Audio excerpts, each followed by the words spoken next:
सर्वे, economic survey हर साल आता है। ये जो सर्वे हर साल आता है तो सरकार का विजन होता है, जो लास्ट ईयर क्या हुआ नहीं हुआ इसके बारे में चर्चा होती है। देखो सर्वे क्या है, ये प्रीलिम्स और मेंस दोनों के लिए इंपॉर्टेंट होता है। मेंस के लिए ज्यादा इंपॉर्टेंट होता है। 6 मिनिस्ट्रीज के अंदर होते हैं जो इन्वॉल्व होते हैं और इसको रिलीज किया जाता है डिपार्टमेंट ऑफ इकोनॉमिक अफेयर के द्वारा। इस बार का जो सर्वे है, देखो ज्यादा तो बात नहीं करूंगा, सही बात बताऊं तो ज्यादा बात नहीं करूंगा, आपको ग्लिम्स दूंगा, क्योंकि सर्वे को आराम से किया जाता है, ढंग से किया जाता है, तसल्ली से किया जाता है। कुछ इंपॉर्टेंट बातें हैं, कुछ एक चैप्टर मिलेंगे आपको जो बहुत इंपॉर्टेंट मिलेंगे और वहां से चीजें निकालनी पड़ती है। इस बार का इकोनॉमिक सर्वे 2 चीज के अराउंड घूम रहा है। एक तो एटीट्यूड और दूसरा पॉलिसी। अब एटीट्यूड और पॉलिसी को आपको समझना पड़ेगा। मतलब यह हुआ कि एंटरप्रेन्योर जो है उस किस तरह के एटीट्यूड को लेकर के आते हैं और किस तरह से काम करते हैं। जो बिजनेस आप करते हो, जैसे मैं क्लास चलाता हूं तो किस एटीट्यूड से चलाता हूं, किस तरह से रन करता हूं, यह बहुत मायने रखता है। अब यहां पर अगर बात करोगे तो इस बार के सर्वे में आपको पहला चैप्टर के अंदर जो आपको चीजें दिखेंगी, मतलब जो जो इंपॉर्टेंट बातें हैं, ऑरेंज इकोनॉमी पढ़ा होगा। ऑरेंज इकोनॉमी क्या होता है? ऑरेंज इकोनॉमी कभी ध्यान दियो, ऑरेंज इकोनॉमी क्या होता है? कभी ध्यान दियो, क्या है ऑरेंज इकोनॉमी? किसे बोलते हैं? अभी बोली, हाँ अभी बोलती है ना। हाँ कभी सुनिए ऑरेंज इकोनॉमी? ब्लू इकोनॉमी का नाम सुने हो? अरे ब्लू इकोनॉमी का नाम सुने हो? क्या है ब्लू इकोनॉमी? क्या है ब्लू इकोनॉमी? किसको बोलते हैं? इतना तो पता होगा ना आप लोग के लिए। गर्ल्स के लिए स्पेशली पिंक इकोनॉमी टाइप शब्द होता है, पिंक पिंक यूज करते हैं। ऑरेंज इकोनॉमी समझना जरा, ऑरेंज इकोनॉमी क्या होता है? Creativity, culture and intellectual property, artistic expression. मतलब आप ये समझिए कि आपके देश में जो टूरिस्ट आए और टूरिस्ट से जो रेवेन्यू जनरेट हुआ, इसको प्रमोट करने की बात कही जा रही है। ये ऑरेंज इकोनॉमी के अंदर आता है। तो निश्चित तौर पर प्रीलिम्स के अंदर ऑरेंज इकोनॉमी इंपॉर्टेंट होता है कि ऑरेंज इकोनॉमी क्या होता है। और अमेरिका जैसा देश, और अच्छा एक बात बताओ, आपके भारत देश में सरस्वती की बहुत पूजा होती है। सरस्वती की बहुत पूजा होती है। हाँ सरस्वती पूजा बहुत होता है। ये सरस्वती पूजा जो होता है भारत में, किसकी पूजा है वास्तव में? आपके भारत देश में अभी भी हुआ है, किसकी पूजा है वास्तव में? बता दो। हाँ ऋतु के आगमन। ये ज्ञान की देवी का पूजा है, ताकि विद्या ददाति विनयम विनया ददाति पात्रताम पात्रत्वा धनमापनोति धनाधर्मः तथा सुखम। ऐसा ही होता है ना। हाँ मतलब विद्या की देवी आप कहते हो सरस्वती माता को। आपको क्या लगता है कि हमारे देश में सरस्वती पूजा मनाने से जो है तो हम बहुत आगे बढ़ गए, बहुत अच्छे हो गए? तो सभी लोग मनाते हैं। आप लोग धर्म, हमारे देश में धर्म क्या बहुत बोलवाला है, बहुत ज्यादा बोलवाला है। एक्चुअल में ऐसा नहीं। थोड़ा लिख से हट के है, लेकिन थोड़ा सा बात करूंगा। अमेरिका को लेते हैं। आप डाटा उठा के देखिए, सबसे ज्यादा ज्ञानवान व्यक्ति, नॉलेज वाले व्यक्ति कहां के हैं? सबसे ज्यादा किताबें कहां बिकती है पूरे वर्ल्ड में? अगर डाटा निकाल के देखोगे तो सबसे ज्यादा किताबें कहां बिकती है? अगर जाहिर सी बात है कहीं किताब बिकेगा तो निश्चित तौर पर ये श्योर है कि वो किताब पढ़ता होगा, वो कंट्री पढ़ता होगा किताब। आपको जानकर आश्चर्य होगा, पूरे विश्व में सबसे ज्यादा डाटा के अनुसार, मतलब बहुत सारे एनजीओ वगैरह इसको रिवील करते हैं, अमेरिका में सबसे ज्यादा किताब बिकता है। अमेरिका में सबसे ज्यादा लोग किताब पढ़ते हैं। अभी तक का जितना भी नोबेल आप देखो, सब जगह नोबेल अमेरिका से मिलता है। और अमेरिका इतना आगे है। तो क्यों है? क्योंकि ज्ञान का पूजा तो वही होता है वास्तव में। तो वहां पर ज्ञानी लोग बहुत ज्यादा है, बहुत पढ़ते हैं, बहुत नॉलेज है वहां पर, ध्यान रखिएगा।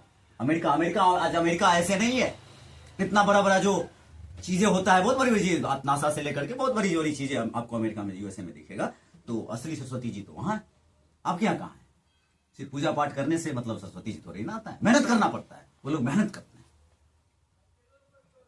चलिए, वो हमारा अलग मुद्दा था। ऑरेंज इकोनॉमी की बात हमने थोड़ी सी की है, मतलब कहने का है इस बार जो प्रीलिम्स दे रहा है उसके लिए ऑरेंज इकोनॉमी बहुत ज्यादा इंपॉर्टेंट होता है। पहला पॉइंट आपको मिलेगा। दूसरा टर्म जो आपको चैप्टर 10 में मिलेगा वो मिलेगा ग्रीनियम। अब नया शब्द आया ग्रीनियम, स्टूडेंट फंस जाएंगे, पता नहीं ग्रीनियम क्या हो गया, यहां से आ गया ये ग्रीनियम शब्द।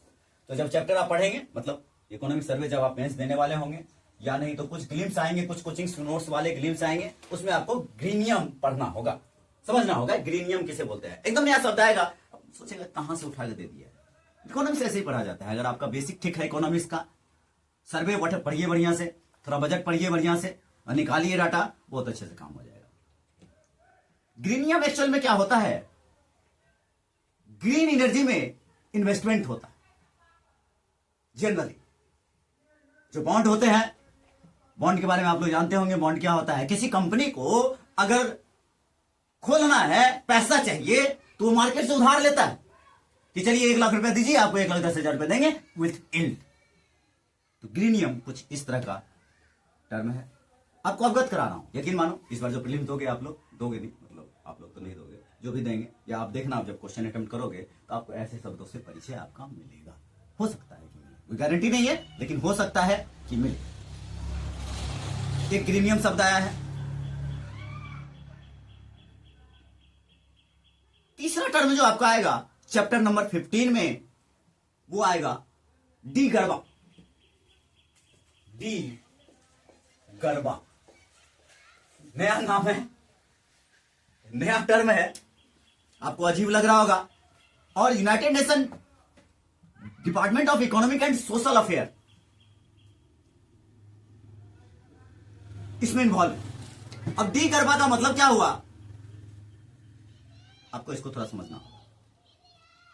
एक्चुअल में आपके यहां सेंसस कब हुआ? लास्ट सेंसस कब हुआ? लास्ट सेंसस कब हुआ? अरे लास्ट सेंसस कब हुआ? अरे पिछला सेंसस कब हुआ? अब इतना तो बताओगे ना वाले, कब हुआ? नहीं पता? हाँ, कब? अभी सेंसस कहां हुआ है? आपका तो बिहार का जातिगत जनगणना, तो जातिगत जनगणना है, सेंसस कहां हुआ है अभी? तो लास्ट सेंसस कौन सा है? हम लोग कौन सा सेंसस पढ़ते हैं? हाँ, कौन सा सेंसस पढ़ते हैं? अरे 2011 गजब हाल करते हो। लास्ट सेंसस तो हमारा 2011 का है ना, उसके बाद से अभी तक जनगणना नहीं हुआ है, सेंसस नहीं हुआ है आपका। लास्ट सेंसस आपका 2011 का है। और उस समय जो लास्ट सेंसस हुआ था, उस समय आपके देश का अर्बनाइजेशन, ये जो डी गरबा है, ये एक्चुअल में अर्बनाइजेशन की बात करता है कि कितना अर्बनाइजेशन आपके देश में हुआ। कुछ भी नहीं है, कितना अर्बनाइजेशन हुआ। तो 31% आपका 2011 में था, 2011 में 31% था। और एक्चुअल में ये जो डी गरबा जो होता है, ये मतलब सेंसस होता है, ये आपके सैटेलाइट के जरिए वो चेकआउट करता है कहां क्या है नहीं, मतलब कितना घना है, कितना वहां पर जनसंख्या है, कितना जॉब दी स्टेट, उसका क्राइटेरिया होता है। 2015 के अनुसार 63% आपका अर्बनाइजेशन हो चुका है। तो डी गरबा किससे रिलेटेड है आपको ये पता होना चाहिए। दूसरा, अर्थ का ऑब्जर्वेशन किया जाता है और उससे पता लगता है कि कहां पर कितना क्या है नहीं है। जैसे 5,000 पॉपुलेशन कहीं रह रहा है, 400 के आसपास डेंसिटी है, पॉपुलेशन का डेंसिटी है, और 75% लोग वर्क फोर्स में इन्वॉल्व है। तो ऐसे जगह को क्या कहेंगे? जैसे आपके मधुबनी को हम क्या कहेंगे? अर्बनाइजेशन हो रहा है। आप झंझारपुर को भी कह सकते हो अर्बनाइजेशन हो रहा है।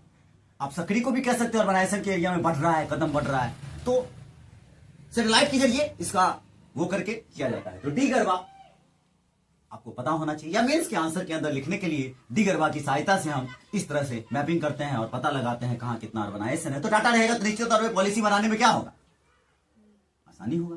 तो डी गरबा याद रखिएगा, आपके स्टेट पीएससी वगैरह में भी यहां से क्वेश्चन बनता है, ध्यान रखिएगा इस बात को, यहां से भी क्वेश्चन बनता है। तो छोटे मोटे पॉइंट्स हैं, इसको ध्यान रखिएगा। इसके बाद नेक्स्ट टाइम जो सर्वे ने बात किया है, तो सिर्फ ग्लिम्स दे रहा हूं मैं, बाकी अगर कहोगे तो काम करेंगे इसके ऊपर ढंग से। एक और नया टर्म है, और सही बात बताओ तो इस बार के सर्वे में मुझे सबसे अच्छा पॉइंट यही लगा, सबसे अच्छा पॉइंट यही लगा, gross domestic behaviour. Gross domestic behaviour, तो सबसे पता करो क्या है ग्रॉस डोमेस्टिक बिहेवियर। हाँ, ग्रॉस डोमेस्टिक बिहेवियर, थोड़ा सबसे पता करो दोनों शब्द को। ग्रॉस डोमेस्टिक बिहेवियर क्या होता है, ग्रॉस डोमेस्टिक बिहेवियर क्या होता है। हाँ,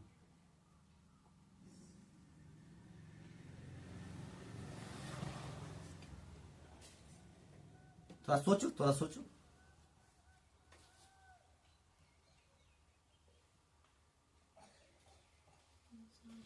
हाँ, सोचो जरा। क्या हिंसात्मक व्यवहार,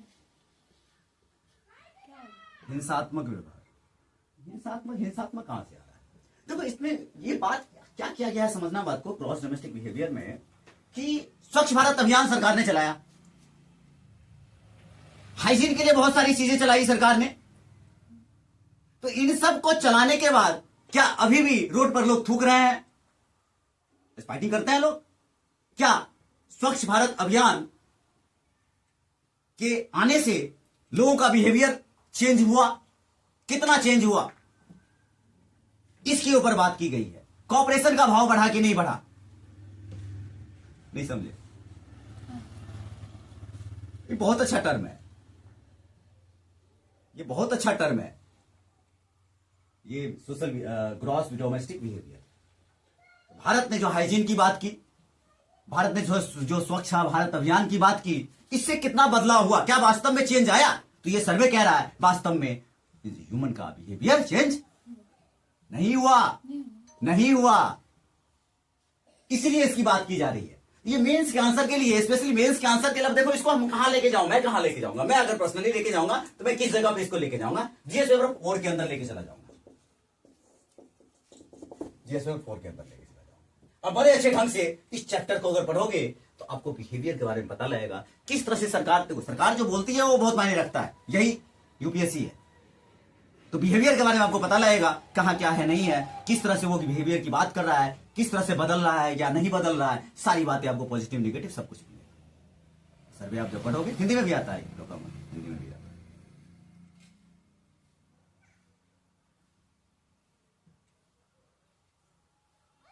नेक्स्ट जो एक और टर्म है डिजिटल डाइट।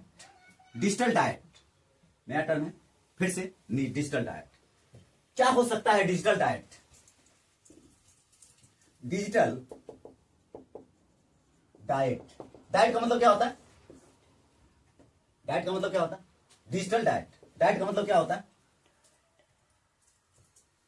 हाँ, अरे डाइट का मतलब खाना होता है। डाइट आपका डाइट क्या है? नहीं है, डाइट का मतलब खाना होता है। डिजिटल डाइट का मतलब हुआ डिजिटल एडिक्शन। अब डिजिटल एडिक्शन क्या हुआ? जो आप लोग को है, सबको है, नहीं है? हाँ, नहीं समझी, नहीं समझ में आया? अरे ऑनलाइन मोबाइल जो चलाते हो, रील्स देखते हो, ऑनलाइन गेम खेलते हो, ये सब हेल्थ को इंपैक्ट करता है। डिजिटल डाइट ये शब्द नया बड़ा अच्छा यूज हुआ है, और यूथ में ये बहुत बड़ा कंसर्न है, बहुत बड़ा कंसर्न है।